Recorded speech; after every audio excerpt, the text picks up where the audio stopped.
I see a region that wants very much to promote itself to the world as a business center, that wants very much to promote itself to the world as a place of innovation, as a place of growing population, cities that are booming with new modern infrastructure.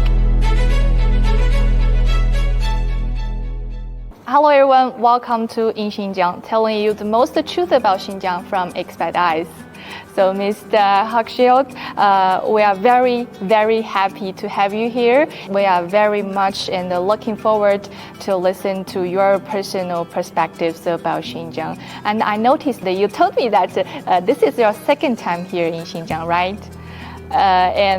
Thanks to this year's Tianshan Forum, we are lucky and we have the opportunity to invite you to be our program. So first of all, the question will center on the forum. So how do you perceive this year's Tianshan Forum on the name of it and the theme of it?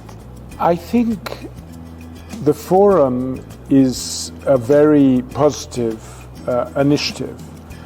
I think it is important to try and get governments from across the region to work more closely together, in particular in the service of sustainable, inclusive, climate-friendly development in line with international commitments of the same governments. And I think it's also important that in that dialogue, it's not only governments who are present, but also entrepreneurs, representatives of civil society organizations, so that you have many different perspectives on the challenges. Then how do you perceive the role of Xinjiang can play in the cooperation of related area?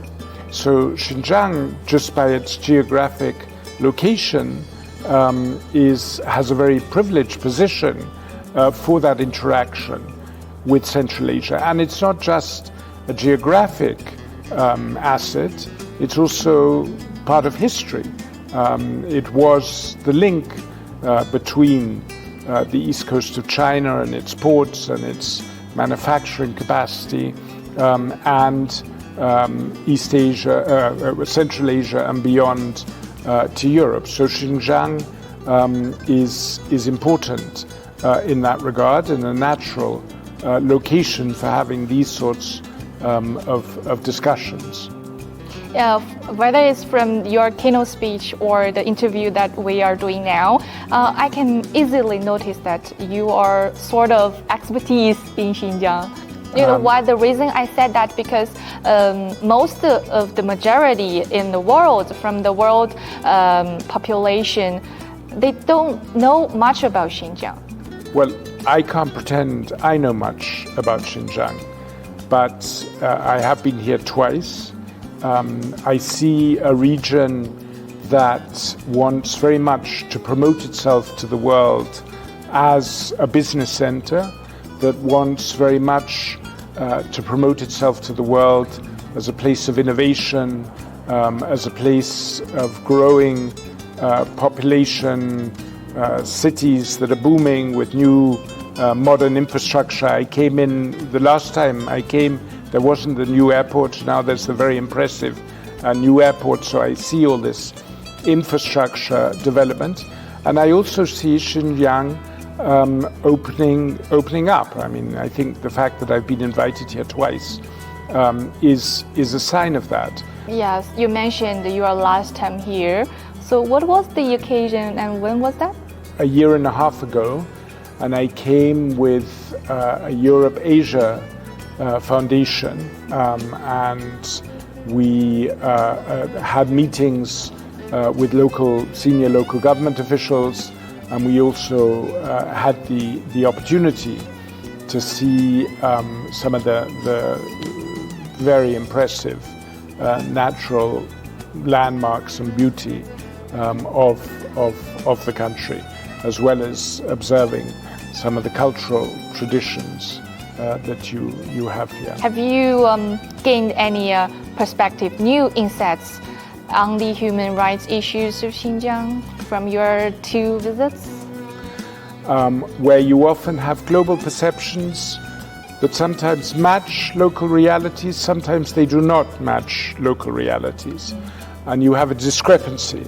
And you often have a discrepancy between the perception abroad and what local officials say or national officials say. That's not an unusual situation. That happens in all sorts of places.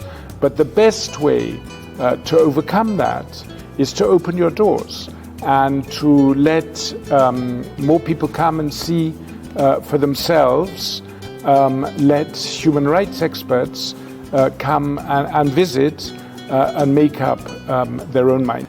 I want to ask if you had another opportunity, the 3rd time to visit Xinjiang, which places or where do you want to see, to visit, to gain new insights? I mean, from what I've seen of its natural beauty, from the little I've seen of the hospitality and kindness of the people, and you are one example. Thank you. Of course, it's an attractive place, very much an attractive place to be. And I do hope, sincerely, that Xinjiang opens its doors to all sorts of visitors and can dispel this dark cloud on the horizon that makes some people hesitant in the international community. I think that would be very healthy, and it would also facilitate greater tourism. May I perceive your words of recommendation for those who have never been to Xinjiang or have this misperception of Xinjiang to come to visit Xinjiang? I think people should come and visit Xinjiang, yes. I don't think not coming helps. What is the image of Xinjiang that you want the world to know the best? I think this is certainly a region that is seeking to open up more economically. And that is very obvious, and that's been obvious through this visit and my previous visit.